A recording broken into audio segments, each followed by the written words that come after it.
hello ए भैया ध्यान दो टाइम के बड़ा भाव बा हरि की पकावा से नीक बमरैया भी मरई है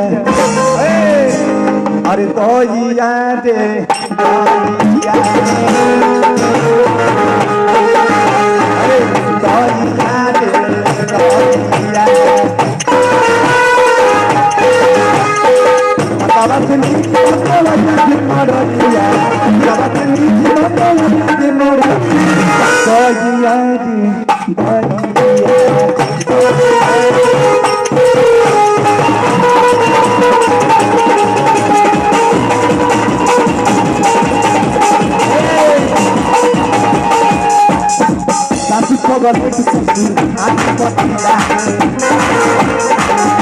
और सबके में दिल के दिल